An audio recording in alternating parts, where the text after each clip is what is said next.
Hi there, welcome to another video. As the weather is kind of bad over the weekend, I decided to do a quick Q&A to answer some questions I got on Instagram from you guys. So if you want to be part of the next Q&A, make sure you follow me on Instagram, the link's down in the description, and you can send me whatever questions you have, and I'll be happy to help and answer the questions.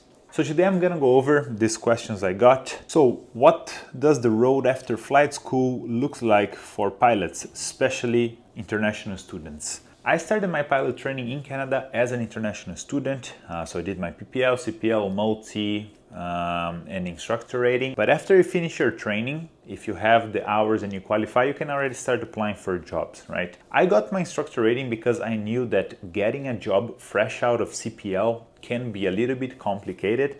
So being an instructor is a great idea if you're just getting started and you wanna start working right away. Especially if you did your entire training with a certain flight school. They not only know you and know that by now you're already a safe pilot and you've been flying with them for a couple years now, but you are also familiar with their standard procedures and how everything works, the work environment, work culture, and all of that stuff about that flight school. So I believe that after finishing your pilot training, becoming a flight instructor is a good option. I know a lot of people don't like that idea. Then you're welcome to look for other jobs, maybe flying further north or in the interior of Canada, doing cargo transport or whatever jobs you can find. Again, with low hours, it might be a little hard to get a job. Second question is scope for pilots in Canada. So some companies are always hiring, some companies don't. It really changes with time. It's hard to tell when the next batch of hiring is gonna be. It's always hard to predict when companies are gonna hire again. Whenever Air Canada hires a lot of people, a lot of pilots from other companies go to Air Canada, and that opens a lot of spots for the other airlines. So pilots are always trying to move up. Yes, WestJet, Porter, like all of those airlines are always going to be hiring, especially when Air Canada hires and pilots move companies. It's always hard to predict how things are going to be, but companies are always hiring. Even if not a lot, you can always find a job, especially if you get into the regional airlines. Can I cover my own personal expenses by part-time work? Yes, you can. I did that. A lot of the students currently flying where I teach do the same. As an international student, you are allowed to work part-time, and that goes to cover your rent, food, phone, health insurance, like the basic stuff. Don't expect to pay your expenses and the flight training on top of it, but rent, food, and basic living, those things you can cover, no worries. Best option for a CPL holder if it's not instructing in Canada. As I said before, becoming an instructor might be the easiest option and the easiest job to get into. If you don't want to do that and you're willing to move somewhere else, there's a lot of other types of jobs for commercial pilots that are not yet ready for the airline but also don't want to be an instructor. I'm not gonna go over every option out there, but you can get your float and start flying in the interior between lakes and stuff like that. You can fly in the bush, you can transport small cargo in the Northern Territories or in the interior of Canada. You can do LiDAR operation, you can do pipeline patrol. There's a lot of different jobs. And if you're willing to move to colder places and small towns, there's always a job here and there. Is becoming a pilot a good career choice? That really depends on what you want to do, right? If your dream is to become a pilot and you're passionate about flying, then yes, 100%. If your dream is to make millions of dollars every year, piloting might not be the best option.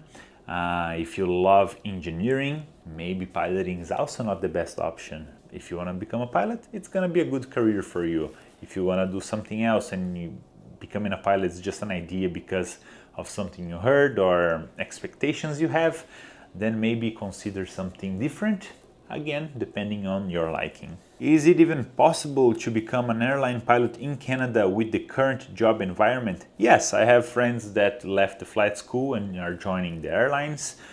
It is possible. I'm not saying that everybody's gonna get hired at 500 hours, of course not, but if you have some work experience and you have the ratings, you can get a job like everybody else. Every pilot's gonna retire one day, and new pilots have to take their places. Pilots don't last forever. Nobody does. And with airlines growing, more routes starting, new airplanes being bought, people need more pilots. Right now, there's a lot of delay in new aircrafts coming out because a lot of problems in manufacturing, but soon enough, more pilots are going to be hired. If you're willing to move countries also, there's always job opportunities in many different places. How long does it honestly take to work as a pilot in an airline from zero? That really depends where you're trying to work as a pilot at. Like if you want to become a pilot for an airline here in Canada and you want to fly for Air Canada, that's going to take a little bit longer because you're going to have to do your PPL, CPL, multi-IFR, get a lot of hours before getting to Air Canada. If your plan is just to get your CPL and then go to Brazil or India, where the minimums are much lower, people become airline pilots in Brazil sometimes with 200 or 250 hours. All you need is a CPL and multi-IFR. Sometimes the airline is even gonna train you for that. But again, really depends where and what you're aiming for. It could be 2 years, thinking crazy fast in a country where requirements are a little lower, or it could be 5 years in places like Canada where you have to get your licenses, then work your way up to get to a regional airline. That does not only depend on your training, but also in the hiring, in the airline, and if they need new pilots or not. So this is a very hard question because there's no set answer for it. Your biggest mistakes when you were a student pilot. I think that helped me a lot was recording my flights with audio and then watching things back, just to make sure I got all the radio calls correctly, making sure I followed the procedures as they should have been followed, the checklists and all of that. So if you can watch yourself flying after the flight, it can be really helpful. A lot of the flights I recorded, I never posted. They were just for me to watch back and see what I did wrong and how to improve. But I guess the biggest mistakes I've done are either radio communication mistakes, like either pronunciation or requesting the wrong thing or things that were not right. Again, everybody makes mistakes and that's completely fine. Luckily, I never had any like big one, like runway incursion or doing something very wrong, right? Tips for a student pilot who is just starting. Have a lot of fun and really try to get the most out of your training and study a lot outside of the school and when not flying. Do a lot of chair flying. That's always very helpful. Go over the procedures by yourself. So when you're flying, you already know what you're doing and you're not wasting a lot of time, which is also money. What is the hardest part or lesson in the aviation program? A lot of people have different strengths or weaknesses. A lot of student pilots are not very comfortable doing stalls, spins and spiral dives. Others struggle more with the calculations on cross-country and flight planning, that type of stuff. So that might vary a lot depending on what type of student you are. Is it possible to pay for your flight training by working like beginner jobs in Canada? That can be a little hard. As I said before, if you're working, especially if you're a student, you can only work part-time. That's going to be enough for you to pay for your expenses, but not really your pilot training, right? Flight planning for cross-country. That has to be a video on its own. Maybe one day I'm gonna do like a complete video about flight planning, maybe with one of my students when we're actually doing a cross-country flight. Hiring minimums job market. So some airlines advertise that they're hiring people with 500 hours if you have multi-IFR, like Jazz. Some airlines you need more, right? 1,500 hours with a bunch of other requirements. So it really depends on the airline. It really depends for what job you're applying for. With your CPL and instructor rating at 235 hours, you can already get a job. So it really depends on what you're aiming for. And then CPL flight test preparation. So to prepare for your CPL flight test, it's a little bit more complicated than your PPL. Because in the CPL flight test, the examiner is expecting a lot more from you, different set of responsibilities. different margin for errors, and there's not a lot of room for mistakes because people are expecting great things from a commercial pilot. You're not only expected to fly important cargo, but also people, and you cannot put a price on that.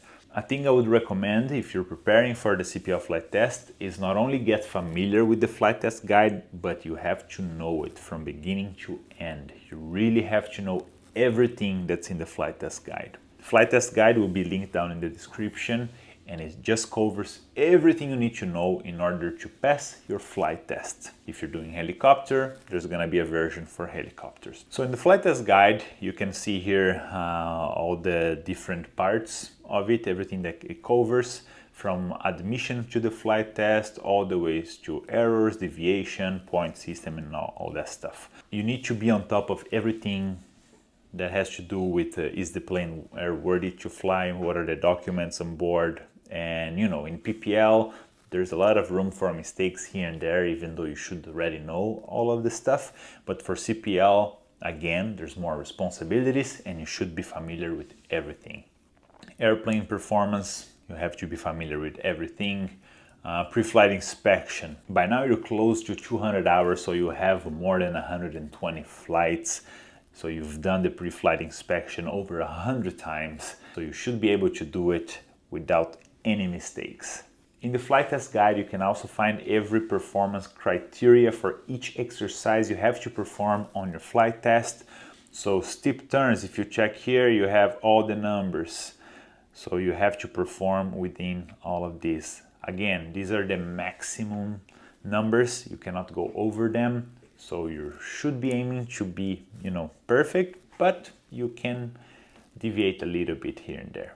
Slow flight, stalls, spinning, leaping, takeoff. So you have to perform well in all of those things, especially on the flight planning part of it. Okay, so you're gonna be given a scenario like you're flying these people to that airport, and in there you're taking more people with cargo, backpacks, whatever it is, and flying to that other airport. Flight planning has to be very well done. Weight and balance has to be perfect. You want to be a commercial pilot, right? So you have to show that you're safe doing it. So yeah, just get very familiar with the flight test guide. I'm gonna link this down in the description. If you have any questions about becoming a pilot here in Canada, just send me a message on Instagram. I'll be happy to help, especially if you're coming as an international student. I did the same thing. I came from Brazil to start my pilot training, and now I'm working as a flight instructor at the same flight school where I did my entire training. I know that the process can be a little bit intimidating at first, but I assure you, you can get it done just like I did. So yeah, if you have any questions, just comment down here or text me on Instagram, and I will see you next time. Thank you.